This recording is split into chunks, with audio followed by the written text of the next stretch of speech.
What's up, YouTube? This is Too Raw for TV, and I know it's dark as a motherfucker where I'm at right now.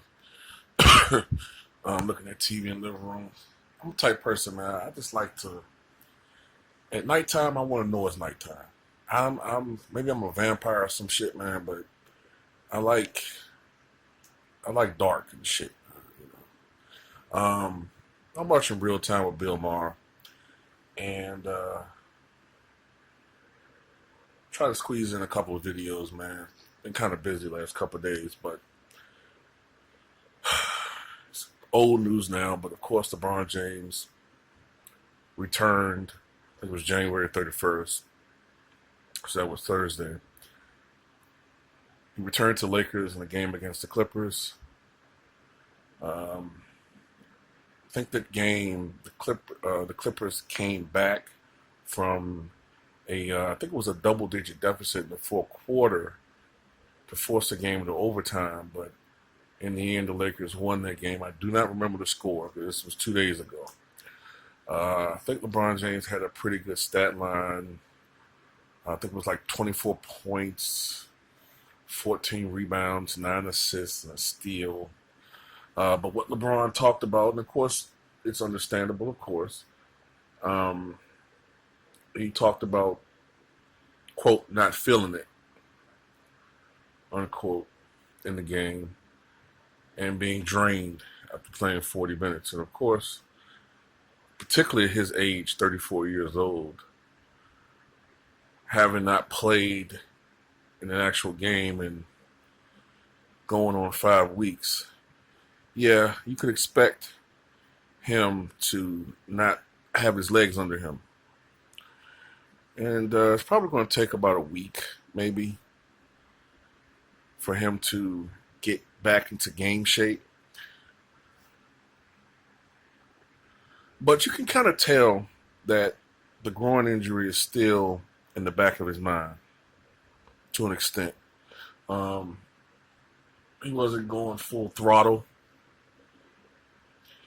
But some of that was also due to the fact that he just hadn't played in a long time. But I guess it's normal, you know what I'm saying? Coming back from an injury. That's the longest injury of his career. And I guess one question that was answered is whether or not he would come back as a dominant player. And he appears to be still a dominant NBA basketball player. That's pretty much all I got to say about the situation. Um, LeBron James is back. The Lakers are going to need him to be back if they have any chance of making the playoffs. The Lakers have right now, trying to think, 30 something games remaining in their schedule. So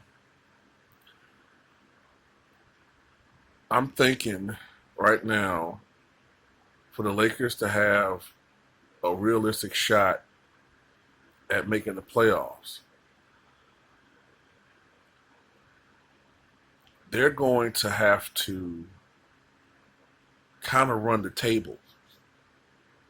They have to kind of run the tables the last 30 games. I don't know the exact number of games remaining for the Lakers, but they're close to 500. I want to say they're like 26 and 24 or something like that.